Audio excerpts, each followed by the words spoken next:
Well, Scott, you've seen the headlines. You need $1 million to retire comfortably. Most Americans are dangerously behind on their retirement savings. And, I guess every time you see one of those big numbers, you do a little math maybe in your head and you kind of look at your number.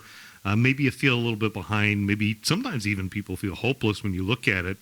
When you think about that $1 million number, though, one of the things that you need to realize is that right now, according to that survey, only about 3% of retirees in America actually have $1 million saved up.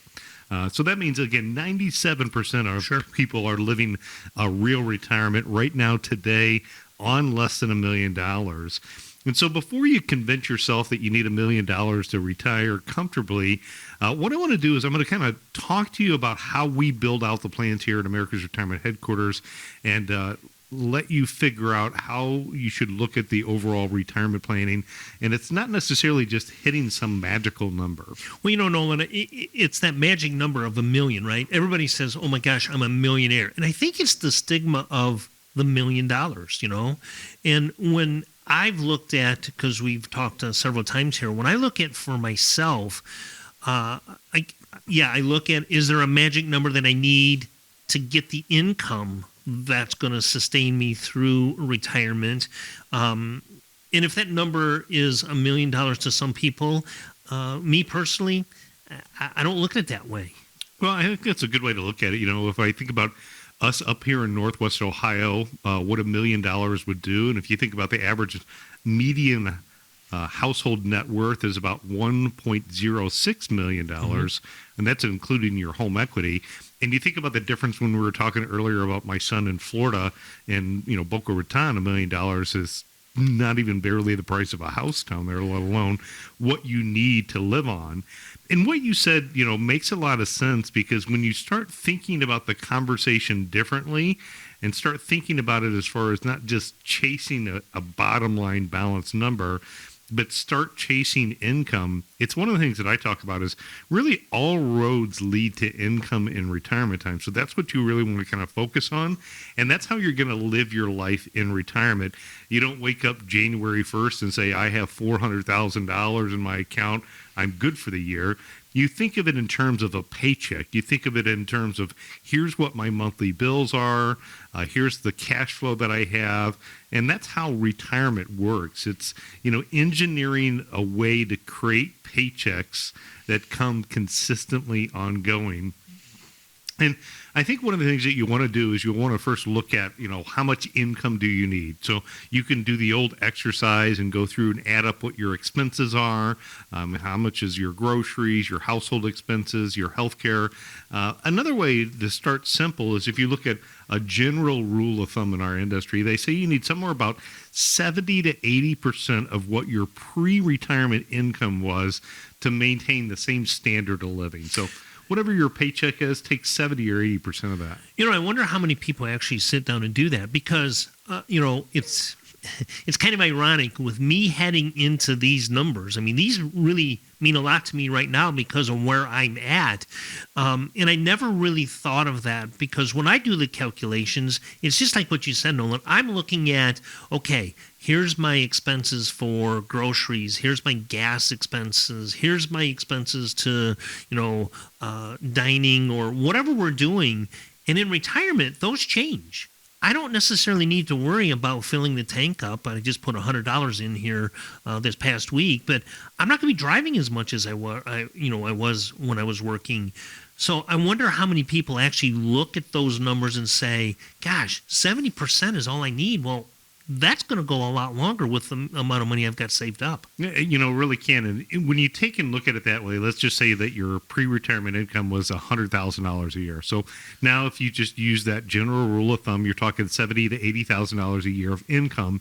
And that's a really different conversation than saying I need to have $1 million or $2 million account balance.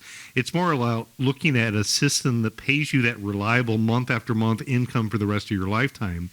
And that's really what we have built out in the process. It's called the independent income system. In fact, we have a video on this topic. If you type in independent income system. You can see us kind of walk you through more about the threats and opportunities that are facing retirees, but it's kind of a philosophy behind how to build out your retirement.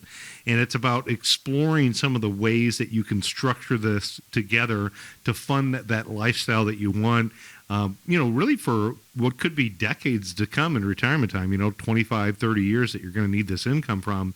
And it's, going to be income that needs to come in no matter what the market does this month or next month. At the same time, it's a matter of making sure that you have enough money that it can grow over time because, 25 or 30 years, you've got to fight off long-term inflation because, again, that $75,000 or $80,000, what the need that is that going to be in 10, 15, 20 years from now. So it's, making sure that things are predictable. And if you can get them to be more predictable, it can help you avoid having the everyday morning panic of, waking up and saying, oh my gosh, what is my $1 million doing today on Wall Street?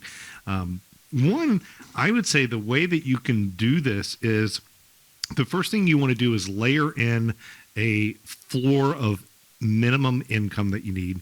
When you're laying this floor, think of it as like your house. It's your foundation that you have. So your Social Security is going to be one of the most obvious pieces that you have. Making good decisions on what could be the best approach on when to take Social Security and getting it right is very important. Looking at your specific situation for health, what are your survivor benefits? What is your spouse's benefits? What are your other sources of income? And try to make sure that you optimize that Social Security decision. If you're blessed enough that you have a pension, that applies.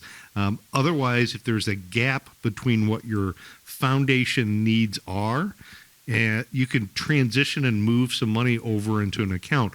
An example of that is you could buy some type of fixed investment. If I bought a CD and I paid a fixed rate of return, I can tell exactly how much I would need to put in to fill that gap. If I could buy a vehicle like an annuity that provided an income stream, I could reverse math and do the numbers and think about where that is. The second layer that you want to build into the plan is build in a little bit of flexibility. And that's generally where like your investment portfolio is going to come. I do think that having equities and stocks in retirement time is still a really good strategy for people. At the same time, I would say you're not just dumping everything into a target date fund. We just recently had a new client that came aboard, and when we looked at his investments, what he had is about 70% of his investments were just in a target date investment strategy. And based upon having fixed income, based upon having that foundation in place, it allowed us to not necessarily just have something that's a target date and hoping for the best. We were able to be more defined and use a formula and how to set up that formula that allows him to have the ability to have some growth. Usually when you do that, you have a little bit more control over some tax exposure with how things are structured. I think it's also important to layer in a little bit of a buffer protection. And when you think about, buffer protection, you think about what are the ways that can be designed to protect you if and when the market, drops. So it puts you in a situation where you have kind of a clear exit strategy. There's a lot of different ways that you can buffer in protection into your plan. And there's ways that you can build that in. One example is like our trend guard approach, where once a week we're looking at the trends of the market, deciding whether we want to increase or decrease equity exposure. And a lot of this, Scott, it comes down to who you are as an investor. What is your capacity for risk? And really, what is your need for risk? Because at the same time, you can't just keep it all in fixed income because over time, that would be difficult to keep up with long-term inflation and fight off that as numbers as well. So, when you think about it, it is fun to hit a number, right? Sure. It'd be fun, I'm sure, for those of you who are listening that you've ever hit that $1 million number. It's a good feeling to have that inside. But instead, what we're talking about is looking at it differently. We're looking at it as far as figuring out what is your income number that you need to get to. And then how do you structure a plan to build in that foundation of the income that you need? And how do you put it together so that income comes in for the rest of your lifetime? And then build it out where you have some money that can be designed for long-term growth. In those years where you exceed your goals, like the last couple of years, the markets have been great. You can add more to your income bucket and then be able to build that up as well. So I guess the takeaway from this is having that written retirement income plan. Now, we just have the checklist and we have the booklet all put together, and we have a way to kind of walk you through how to complete the entire written retirement income plan. So if you're listening today, you probably have some type of financial plan, maybe you even don't have a plan, but if you need a plan, what we're talking about here is creating that written retirement income plan. If you go to the website, arhq.com, you contact us, we can walk you through creating that retirement income plan. That way you're not having to worry so much about what the headlines are today, give you a little bit more confidence, allow you to stress test your plan and make sure that you're ready to go for when that retirement date happens, or even if you're already retired and maybe you don't have a written income plan, that's exactly what we can walk you through.